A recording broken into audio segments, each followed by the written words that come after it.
Welcome back to my another video. तो आज हम लोग पढ़ने जा रहे हैं इलेक्ट्रिसिटी का फोर्थ पार्ट। तो पिछली वीडियो में मैंने आपको रेजिस्टिविटी बताया था, तो एक बार रिकैप कर लेते हैं। तो रेजिस्टिविटी एक कंडक्टर का रेजिस्टेंस है जिसका यूनिट लेंथ है और एक यूनिट एरिया है, और ऐसा यूनिट होती है रेजिस्टिविटी की ओम मीटर। तो इसे डिराइव कैसे करते हैं? तो इसे डिराइव करने के लिए सबसे पहले हमें लिखना होता है जो फॉर्मूला होता है रेजिस्टेंस का, R = रो L/A।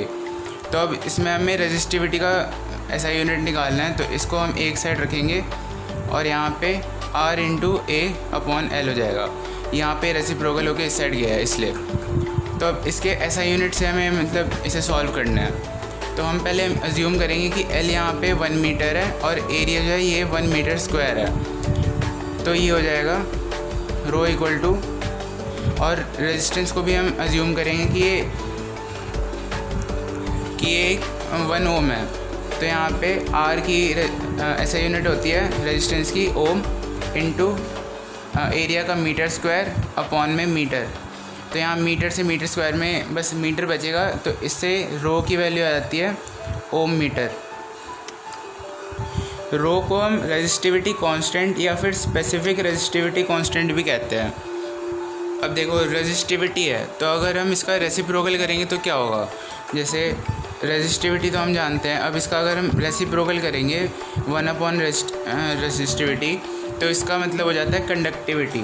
और कंडक्टिविटी को हम सिग्मा से डिनोट करते हैं, ये होता है सिग्मा। और इसको हम दूसरा कह सकते हैं कापा।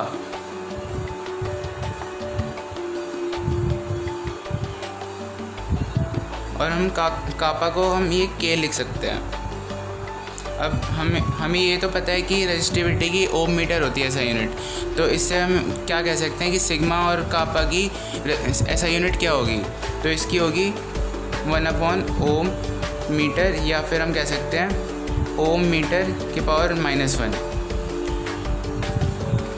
मैं प्रेफर करूँगा कि आप रेजिस्टिविटी 1-2 मेटल की याद रखें, जैसे सिल्वर, कॉपर या फिर और आयरन, ये इम्पॉर्टेंट होते हैं। तो सिल्वर की रेजिस्टिविटी होती है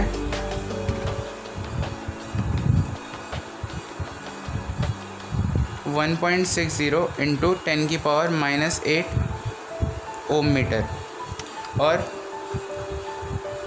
कॉपर की होती है 1.62 × 10⁻⁻8 ओम मीटर। और रेजिस्टिविटी ऑफ आयरन, मैं Fe लिख रहा हूँ इसे, 10 × 10⁻⁻8 ओम मीटर। अब यहाँ पे आप देख सकते हैं कि सिल्वर और कॉपर की मीन्स इतनी रेजिस्टिविटी है 1.60 और 1.62। तो इसका और यही एक मेन रीज़न है कि हम इसे वायर्स के यूज़ में मतलब वायर बनाने के लिए यूज़ करते हैं कॉपर को। सिल्वर की सबसे ज़्यादा होती है, मीन्स सबसे कम होती है, लेकिन हम इसका यूज़ नहीं कर सकते क्योंकि ये बहुत कॉस्टली होता है। और रेजिस्टिविटी एक ऐसी कैरेक्टरिस्टिक है मटेरियल की जो उसके लेंथ और एरिया पे डिपेंड नहीं करती, उसके मीन्स टेम्परेचर पे डिपेंड करती है कि अगर टेम्परेचर बढ़ेगा तो रेजिस्टिविटी बढ़ेगी। तो याद रखिएगा कि रेजिस्टिविटी बस एक ऐसी प्रॉपर्टी है मटेरियल की या कंडक्टर की जो लेंथ और एरिया पे डिपेंड नहीं करती, बस उसके मीन्स जो सराउंडिंग टेम्परेचर है उस पर डिपेंड करती है। जितना अगर टेम्परेचर बढ़ेगा उतना ही रेजिस्टिविटी बढ़ेगी। और रेजिस्टेंस का भी सेम है, बट वो लेंथ और एरिया पे डिपेंड करता है। अब आता है इस चैप्टर का दूसरा सबसे important topic, combination of resistances. तो रेजिस्टेंस जो होते हैं उन्हें हम 2 तरीके से कंबाइन कर सकते हैं किसी सर्किट में। पहला होता है सीरीज़, दूसरा होता है पैरेलल। तो हम सबसे पहले हम पढ़ने जा रहे हैं सीरीज़। तो सीरीज़ में मतलब सीरीज़ का मतलब ये होता है कि जब हम किसी 2 रेजिस्टेंस को या फिर 2 से ज़्यादा को एंड टू एंड ज्वाइन करते हैं। जैसे एक ये रेजिस्टेंस है और यहाँ एक दूसरा रेजिस्टेंस है, तो इसके जो एंड्स हैं मीन्स इसका एक एंड यहाँ पे है, यहाँ पे से एक दूसरे एंड रेजिस्टेंस के एंड को ज्वाइन कर दिया, तो यहाँ पे इसका मतलब होगा कि ये सीरीज़ में ज्वाइन है। और अगर हम किसी 2 रेजिस्टर्स को ऐसे ज्वाइन करें, ये एक रेजिस्टेंस और एक ये रेजिस्टेंस, तो जिसमें दोनों एंड मीन्स 2 पर्टिकुलर पॉइंट पे ज्वाइन होते हैं, जैसे ये है, तो ये पैरेलल कॉम्बिनेशन कहलाता है। और एक चीज़ याद रखना कि जब हम सीरीज़ की बात करेंगे तो इसमें करंट जो होता है हर जगह सेम होता है, मगर जो पोटेंशियल डिफरेंस होता है वो स्प्लिट हो जाता है। तो इसका मतलब ये है कि यहाँ पे पोटेंशियल डिफरेंस अलग होगा, यहाँ पे अलग होगा। तो ये हो जाएगा V1 और एक ये हो जाएगा V2, और यहाँ पे I सेम रहेगा। अभी इसको हटाओ। तो अभी हमने ये देखा कि V और I मीन्स यहाँ पे V1 स्प्लिट हो जाता है, करंट सेम रहता है। तो इससे काफ़ी मीन्स हम एक फॉर्मूला बनाएंगे जिससे हम सीरीज़ में रेजिस्टेंस का सम निकालेंगे कि मतलब इक्विवेलेंट रेजिस्टेंस कितना है किसी सर्किट में, कि इसका मतलब ये है कि किसी सर्किट में टोटल रेजिस्टेंस कितनी है। जैसे एक सर्किट है, मान लो यहाँ पे एक रेजिस्टेंस और यहाँ एक दूसरा रेजिस्टेंस,